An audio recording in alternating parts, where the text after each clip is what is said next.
Сәлем қыздар, біз бүгін жебе құрағын тігіп үйренеміз.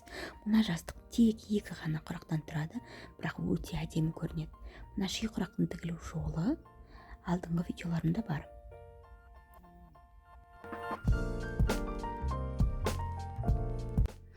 Дайын болған құрағымыз осындай болып шығу керек. Ол үшін бізге ең алдымен астар мата қажет.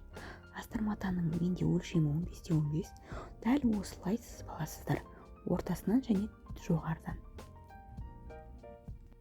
Сары түсті матамыз 4-4, жасыл түсті 6-3 және де ені 3 см екі түрлі ленталар қажет болады.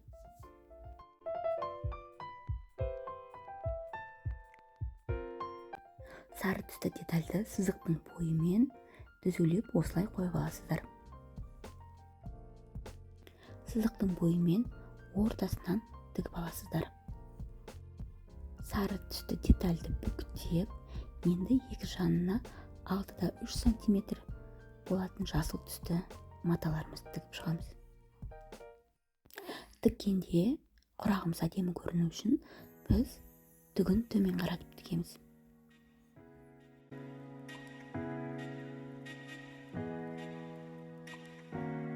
Жасыл түсті матамызды тіккенде бұрыш-бұрыштары шеті сәйкес келу керек, және де сары түсті деталіміз сызықтың бойымен жату керек. Сонда біздің құрағымыз түзу әрі әдемі шығады.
Бұл құрақты тігу өте оңай, тек сызықтың бойымен және бұрыш-бұрыштары сәйкес келуі қажет.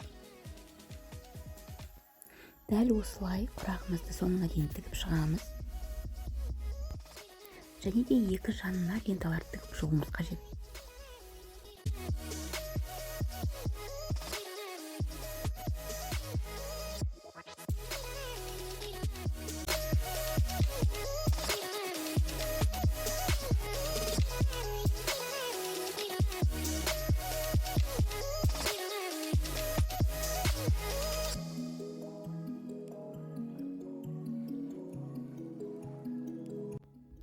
Ленталарды тігерде бір-бірімен оң жағын беттестіріп тігесіздер.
біздің құрағымыз осымен дайын.